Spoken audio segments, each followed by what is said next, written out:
las lesiones en las manos de la mujer, pues se llamaba James Phipps, y James Phipps fue el primer sujeto inmunizado contra la viruela y contra cualquier otra enfermedad, y luego de ser expuesto a viruela humana, pues no desarrolló la enfermedad. Así es como se desarrolló las vacunas, así Edward Jenner promulgó este sistema de vacunas por toda Europa, primero por Inglaterra, evidentemente, luego por todo Europa, y como pasa hasta ahora, pues había mucha gente que no le gustaba esta técnica de Jenner. Eran ya los antivacunas. A medida que se dio la evolución de las vacunas, pues también aparecieron los antivacunas, y aquí en este cuadro pintado por uno de los miembros de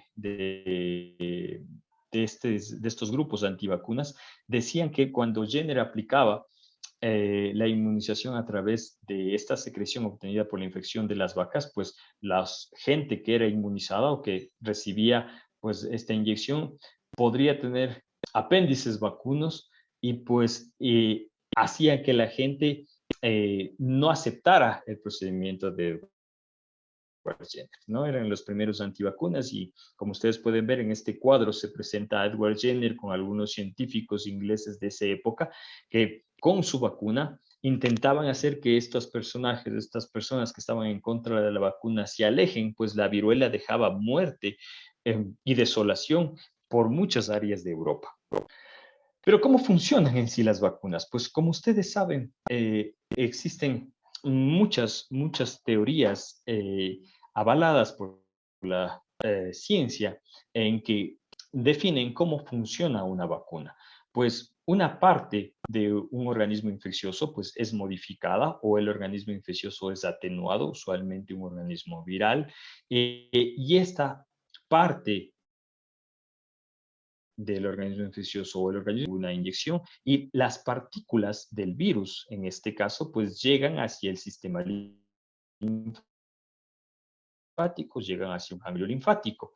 Estas partículas de virus o los virus atenuados, pues son rápidamente enfrentados por las células dendríticas, las células, las partículas virales o de los virus atenuados, al linfocito T. El linfocito T, una vez que reconoce la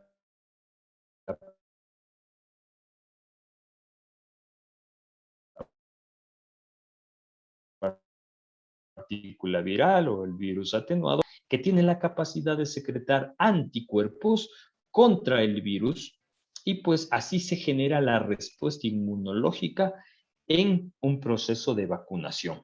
En el caso del SARS-CoV-2, pues la respuesta se genera contra la proteína espiga o la proteína spike en inglés, que es la que utiliza el virus para introducirse en las células del epitelio respiratorio. Estos anticuerpos que se dirigen contra la proteína S o contra la proteína espiga son los anticuerpos neutralizantes que evitan, y tenemos pues algunos tipos de vacunas. Aquí les presento dos mecanismos de las dos vacunas muy conocidas, las vacunas que dependen de ARNM, como la vacuna Pfizer y la vacuna Moderna, y la vacuna que depende de un adenovirus atenuado, como la AstraZeneca. Pues igual estas vacunas logran una respuesta primero de las células dendríticas, que toman una parte del código genético de la proteína espiga, de la proteína spike, y generan la respuesta hacia el linfocito T. Este linfocito T se activa y secreta citoquinas para que el linfocito B se transforme en la célula plasmática y secrete también los anticuerpos que bloquean la proteína S, y así evitan que el virus entre hacia las células epiteliales. Pero además se generan células de memoria, tanto T como células de memoria B, que hacen que la inmunidad persista por largo tiempo, y así el individuo pueda defenderse ante un nuevo reto, una nueva agresión, ya por un virus de la infección, ¿no? Y esto es muy importante porque no solo, como ustedes ven, la respuesta de una vacuna se mide en anticuerpos, no solo se puede medir anticuerpos para definir si hay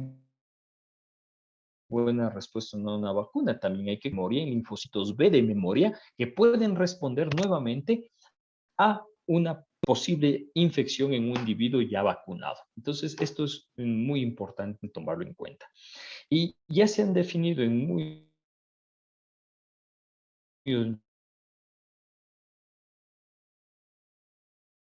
muchos estudios publicados en revistas en los que se ha visto qué tan eficaces son las vacunas para evitar una infección, reducir la transmisión y para evitar la muerte.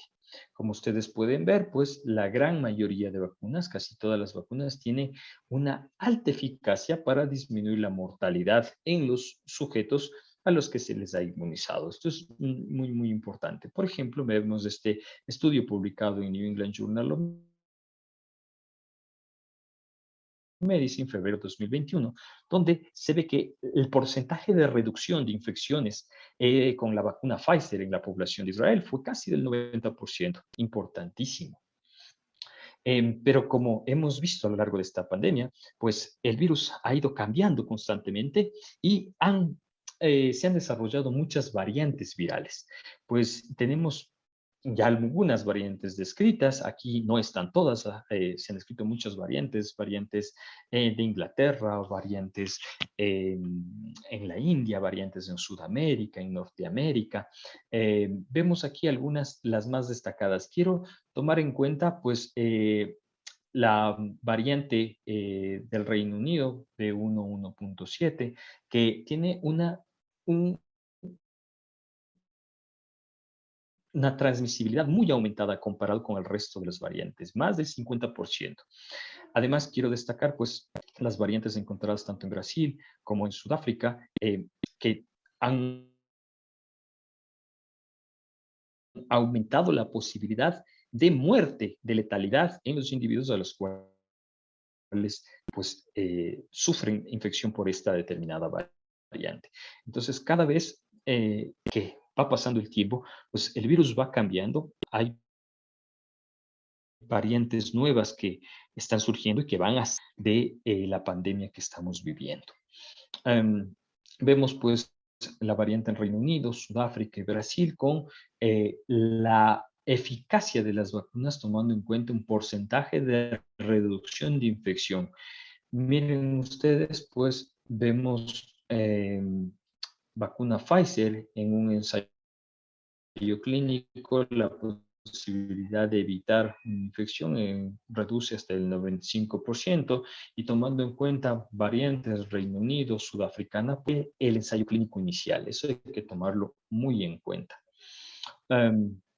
Aquí les presento un estudio que se hizo por la Universidad de Chile, tomando en cuenta la eficacia en el control de la infección por SARS-CoV-2 en individuos de Chile a través de la vacuna de Sinovac. Pues estudiaron a 7 millones de pacientes vacunados. Con la primera dosis se encontró una reducción de los contagios en el 3%, con la segunda dosis una reducción hasta el 56%, pero miren, la reducción de hospitalización y de muerte en los pacientes vacunados fue muy buena, 85% en hospitalizados y 80% menos muertes en los pacientes vacunados. Pero, ¿qué significan estos porcentajes? Estos porcentajes a veces nos confunden un poco. En sí, estos porcentajes, ese 60 o 90%, se definen como la reducción de riesgo relativa y no tiene nada que ver con la cantidad de anticuerpos que genera un individuo. No, solo son artefactos estadísticos que nos permiten medir la eficacia de una intervención. Como les decía, esto es un concepto solo aplicable de manera estadística a poblaciones. No se puede aplicar a individuos, no se puede aplicar a una persona en sí. En sí, estos porcentajes vamos a definirlos con más claridad qué significan.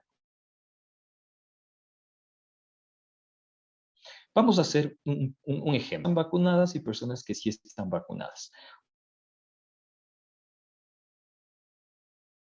Podemos ver que en el grupo de pacientes no vacunados, es decir, más o menos el 16%, y en el grupo de los vacunados solo se han presentado 4 casos, 4%.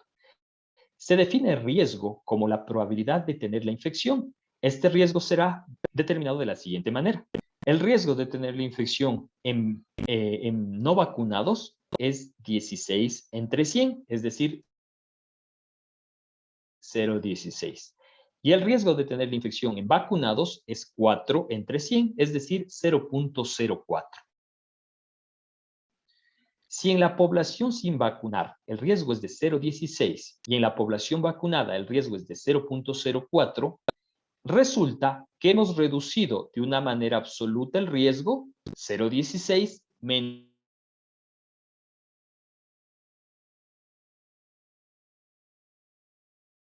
0,04, es decir, hemos reducido por cada 100 personas vacunadas. Esos 12 casos que hemos evitado con la vacuna, ¿qué proporción supone del total de casos totales de los 16 casos? Pues haciendo un cálculo muy sencillo, nos sale que el resultado es 75%. Esta es la reducción del riesgo relativo. Hemos podido reducir la probabilidad de infección en el 75%. Eso es lo que significan estos porcentajes. Entonces decimos que la eficacia de la vacuna es del 75%. ¿Por qué? Porque habríamos evitado el 75% de los casos que tendríamos de no vacunar a la gente. Eso es lo que significan estos porcentajes y la eficacia de la vacuna. No se olvide. Pero, ¿qué pasa en el mundo real? Porque, claro, todo esto es a partir de estudios clínicos. En el mundo real, pues la eficacia de las vacunas es formidable. Miren este cuadro que representa las nuevas infecciones por COVID-19 en el Reino Unido a partir del ingreso de las vacunas. Pues es un descenso dramático de las infecciones cuando se aplica una vacunación generalizada. Igual, vemos aquí las tasas de hospitalización en Reino Unido a partir de la vacuna decrecieron formidablemente, así como la probabilidad de muerte se redujo enormemente en la población del Reino Unido que fue vacunada. Lo mismo sucedió en Israel. Podemos ver que luego de la primera y la segunda dosis, pues las infecciones a través de una vacunación masiva en la población de Israel disminuyó dramáticamente, ¿no? Asimismo, la muerte y el ingreso a cuidados intensivos de enfermedad crítica disminuyó ostensiblemente nada. Por eso es que se creía que la vacuna era la mejor forma de salir de este encierro que nos tenía eh, la pandemia que nos tenía por COVID. ¿Qué hace un mes? Tratar de llegar a una decisión muy apresurada. Quizás, y pues a medida que eran las dio mucho, redujeron mucho la hospitalización y la muerte, pero de transmisibilidad y de infección, pues igual empezaron a subir nuevamente, ¿no? Esto es lo que podemos ver, lo que pasó en Ecuador, el exceso de muertes desde enero hasta abril desde el 2021. Más o menos hubo casi 13.000 defunciones en algo terrible que sucedió igual en nuestro país. Eh, pero claro, eran muy eficaces o son muy eficaces las vacunas, nos previenen que suframos COVID.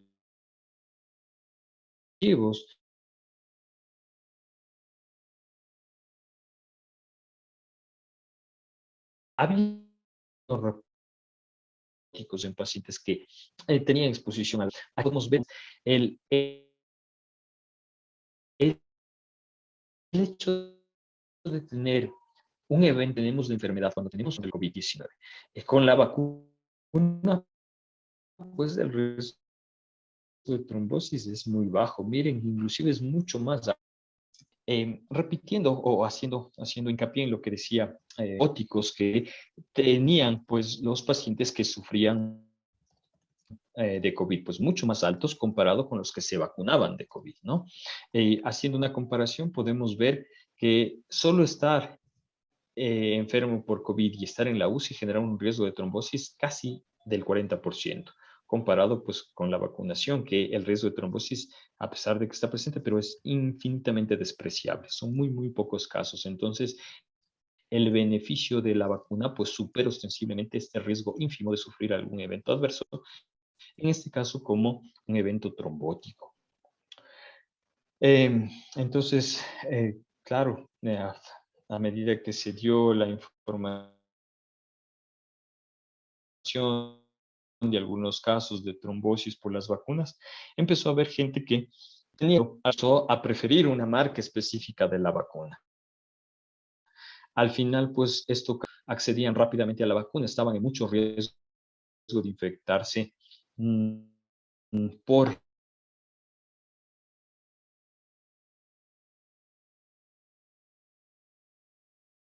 el virus.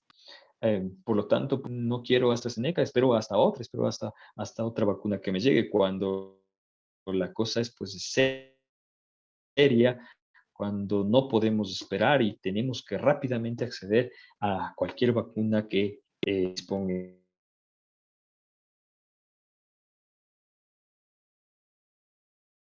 en ese momento. Pero, ¿qué pasa con el COVID-19 en pacientes con enfermedades autoinmunes? Pues se ha hecho algunos análisis en esta revisión sistemática de nacionales, casi 2.000 pacientes con enfermedades autoinmunes reumáticas, y en este estudio se encontró que los pacientes que tienen enfermedades autoinmunes tienen un incremento. Eso es la población. Es un riesgo importante, unos 53 otros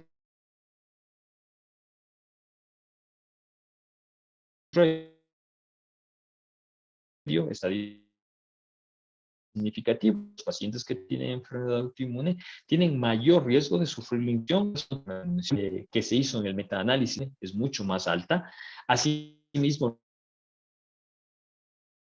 la posibilidad de tener una hospitalización es más alta, aunque estadísticamente no alcanzó un efecto importante, pero existe un riesgo de ser hospitalizado por tener COVID teniendo enfermedades intensivos y también de muerte. Los factores de riesgo asociados pues eran la edad. Una persona que tiene una enfermedad autoinmune, mientras más edad tiene mayor riesgo de sufrir un evento grave. Asimismo, las comorbilidades como hipertensión, enfermedad pulmonar, la toma de corticoides hacían que el paciente tenga mayor riesgo de sufrir un evento adverso. Lo que se vio interesante es que los pacientes que tienen una enfermedad autoinmune y que son tratados con fármacos biológicos anti-TNF, han de complicarse cuando tenían infección por COVID. Interesante. Entonces, si el tener una enfermedad autoinmune me da un riesgo de sufrir un COVID más grave, teniendo esta enfermedad autoinmune, ¿puedo vacunarme? ¿Debo vacunarme? Pues vamos a ver qué sucede con la vacuna en pacientes con enfermedades autoinmunes. Pues en esta publicación JAMA 2021, pues se intenta ver la inmunogenicidad de una sola dosis de vacuna ARN contra SARS-CoV-2 en trasplante. 436 pacientes, a la mitad se les puso Pfizer, a la otra mitad Moderna. Estos pacientes tenían fármacos inmunosupresores, tomaban fármacos inmunosupresores, la mayoría tacrolimus, casi el 54% corticoides, más de la mitad micofenolato y solo un 9% azatioprina. ¿Qué se encontró en estos pacientes? Que luego de 20 días de la primera dosis se detectó anticuerpos neutralizantes, pero solo en el 17% de los pacientes. Aquí podemos ver una tabla o mejor dicho, otro estudio en donde se compara específicamente la vacuna contra SARS-CoV-2 en pacientes con enfermedades reumáticas. Aquí una población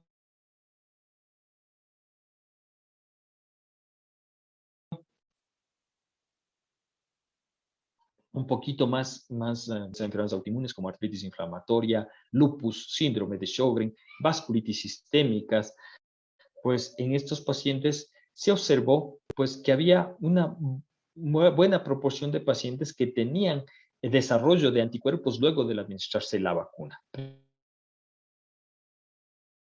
Principalmente individuos quienes tomaban dosis bajas de inmunosupresores como azatioprina o hidroxicloroquina, tenían una mayor respuesta de anticuerpos. Este es otro estudio donde se comparan 26 pacientes con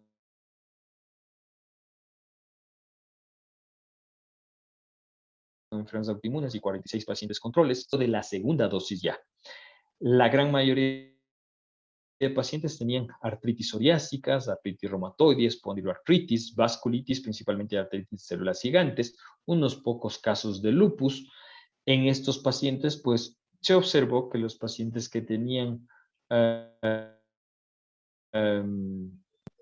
una enfermedad autoinflamatoria crónica, enfermedad autoinmune, pues tenían sí respuesta a los de anticuerpos a la vacuna, pero eran de menor cuantía versus los controles. Los controles tenían mayores niveles de autoanticuerpos.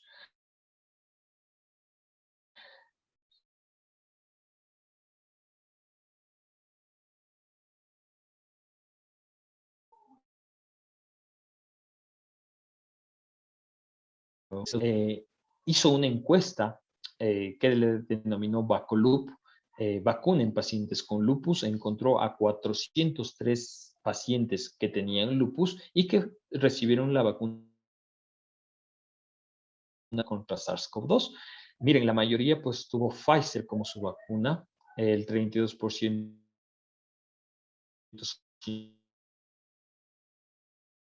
Novavax, 11% AstraZeneca, en el 48% de los pacientes, pero la gran mayoría tenía efectos leves a moderados de la vacuna y los brotes frecuentes. Solo 17 brotes, 17 de 403 pacientes tuvieron brotes y de estos 17 pacientes, solo 3 que tuvieron los brotes requirieron una hospitalización para controlar su brote de lupus. Por lo tanto, las vacunas contra SARS-CoV-2 en pacientes con lupus son muy seguras. Sin embargo, sí podrían generar menos respuesta inmunológica que una persona que no tiene una enfermedad autoinmune y que no tiene inmunosupresores. Por este motivo, pues es que el Colegio Americano de Reumatología sacó sus últimas directrices con respecto a las vacunas en esta población, pues, y lo que destaca es que los pacientes que tienen enfermedades autoinmunes sistémicas o reumáticas antiinmunes sistémicas deben recibir la vacuna contra SARS-CoV-2, deben recibir la vacuna contra COVID-19. Independientemente necesitan las especificaciones que hay que tomar en cuenta. Por ejemplo, los fármacos que están tomando. Cuando los pacientes están tomando antimalárica intravenosa o dosis bajas de corticoides, hablando de prednisona a menos de 20 miligramos al día, no necesitan modificar ninguna de su pauta de tratamiento para enfermedad autoinmune y ser vacunados normalmente. Lo que sí es importante destacar es que el metotrexate debería ser una medicación. Normalmente, o la guía es que hay que suspender el metotrexate una semana antes de cada dosis de vacuna que vaya a recibir el paciente. Profesores como sulfasalazina, leflunomida, azatioprina o ciclofosfamida. Con respecto a los fármacos biológicos como el rituximab, pues también, principalmente porque el rituximab disminuye la cantidad de células B, de linfocitos B. Entonces, es preferible que los pacientes no estén en tratamiento con rituximab y si es que están con tratamiento de rituximab, es preferible que el rituximab se inicie por lo menos 4 semanas antes de iniciar la vacuna, hasta 6 meses después del inicio del rituximab, para vacunar a los pacientes contra SARS-CoV-2. Entonces, después de todo esto, el paciente dirá, bueno, ¿y ahora qué vacuno me pongo? Pfizer, AstraZeneca, Sputnik, CanSino, Sinovac, pues cualquiera. ¿Debo vacunarme? Sí. ¿Con qué? Con cualquiera, con la que sea, con la que tenga la oportunidad de vacunar. Y Doctor, la vacuna disculpe es el una final de todo, no. interrupción. No es el final Se de todo, es estaba un paso muy cortando. importante. Doctor, ¿me escucha? Sí, dígame. Se estaba cortando a través Sí, del sí, audio sí un le escucho. poquito a la altura de lo que nos estaba comentando del Metrotexate. Si es que podría, por favor, repetir ese ítem. Claro, claro, mil disculpas. Como les decía, en las guías eh, del del Colegio Americano de Reumatología, modificados para que el paciente reciba la vacuna, por ejemplo, antimaláricos, inmunoglobulina, corticoides a dosis bajas. El paciente que toma metotrexate debería suspender el metotrexate una semana antes, después de cada dosis de vacuna. Asimismo, el rituximab, que es un fármaco biológico, pues el paciente por lo menos debería vacunarse máxima. Y si ya inició el rituximab, pues habría que esperar unos 6 meses a que de nuevo haya células B, linfocitos B, para poderse vacunar. Y como les decía, ¿el paciente tiene que preferir alguna vacuna? Pues no, ninguna. La que esté al alcance, la que pueda administrarse, es la mejor. Y la vacunación es el final de todo, termina todo con la vacuna, pues hemos visto que no. Grandes poblaciones, países importantes que han llevado vacunación masiva, como Chile, como Israel, como Reino Unido, han visto incrementar los casos de SARS-CoV-2 a pesar de una vacunación masiva, cuando se han disminuido las medidas de protección muy rápidamente. Entonces, la vacunación no es el final de todo, es un paso muy importante, pero hay que tomar en cuenta que a pesar de la vacuna debemos seguir con las medidas generales de lavado de manos, el uso de mascarilla y el distanciamiento social, que con todo eso, más las vacunas nos ayudarán a superar todo este problema.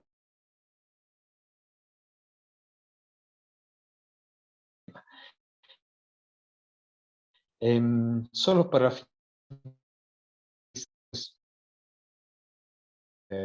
traerles que permítanos ante todo, pues, evitar el excesivo celo, de poner el conocimiento a la experiencia, la ciencia antes del arte y el ingenio antes que el sentido común, de tratar a los pacientes como simples casos y de transformar la cura de la enfermedad en algo más penoso que la persistencia de la misma. De todo ello, líbranos, Señor. Una frase, una oración del buen médico, plegaria del buen médico, redactada por este médico, el doctor Hutchinson, que me pareció muy importante y que quería compartir con ustedes. Eh, Eso es todo, les agradezco mucho. Si tienen alguna pregunta, pues estoy muy gustoso de responder. Muchas gracias.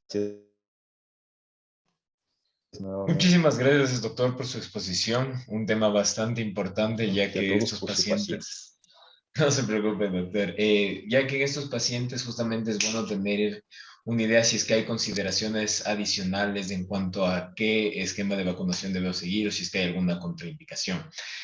Doctor, para las preguntas, la primera que tenemos es si es que frente a la variante Delta, lo que se está hablando de implementar una tercera dosis de la vacunación frente a esta nueva variante del SARS-CoV-2, ¿habría alguna consideración adicional, alguna cosa a tomar en cuenta extra en pacientes que tengan alguna enfermedad autoinmune para la administración de una tercera dosis? Es una pregunta muy importante. Lamentablemente hasta ahora no hay suficiente cuerpo de evidencia para recomendar ya una tercera dosis. Es muy posible que sí. Hay que esperar a ver que sigan un poco de estudios a medida que se van dando más evidencia científica. Por ahora todavía no se ha definido futuro, quizás un par de meses, pues sí sea necesario la aplicación de una tercera dosis a los pacientes que tienen un inmunocompromiso, sea porque toman fármacos, por su enfermedad de base, por una neoplasia. A ver, yo les decía que hasta el momento no hay una evidencia muy fuerte para poder dar esta recomendación, pero es muy posible que sí, que a futuro se tenga unos ensayos clínicos mucho más precisos que nos hagan tomar la consideración de una tercera dosis a este grupo específico de población. Es posible que sí, a futuro yo creo que va a haber una recomendación de este tipo, tercera dosis para inmunocomprometidos. Perfecto, doctor. Una siguiente pregunta. Tal vez hay algún escenario en el que esté contraindicado o represente un riesgo antes que un beneficio la vacunación a un paciente inmunodeprimido, aparte de las consideraciones medicamentosas las que nos mencionaba previamente. Creo que solo el hecho de que el paciente esté en un brote de la enfermedad, hablando de las enfermedades autoinmunes, por ejemplo, un brote lúpico, un brote de una vasculitis, ¿sí? En ese momento de un brote de este tipo de enfermedad, creo que hay que priorizar el tratamiento de la enfermedad, el control de la enfermedad, ¿sí? En ese caso, pues necesitamos controlar la actividad de la enfermedad con inmunosupresores y diferir la vacuna. Pero de ahí no veo yo ninguna contraindicación para que los pacientes que sufren esta enfermedad puedan administrarse su vacuna. Perfecto, doctor. Y como última pregunta, ¿tal vez consideraría usted beneficiario para estos pacientes el desarrollo de una vacuna que sea netamente dirigida para pacientes autoinmunes versus el resto de opciones que tenemos como vacunación? ¿O la verdad no sería alguna diferencia muy palpable? No creo que haya una diferencia importante. Posiblemente, como habíamos respondido en la primera pregunta, las dosis es posible que sí, la tercera dosis es posible que sí, pero un cambio de molécula o de estructura o de tipo de vacunación no creo que haya una diferencia con este tipo de pacientes. Perfecto, doctor. Una vez más, muchísimas gracias por su intervención, un tema de suma importancia y muy Muchas gracias a interesante. ustedes. Y esperamos tenerlo con nosotros en una siguiente ocasión. Una muy buena tarde y muchas gracias por su participación.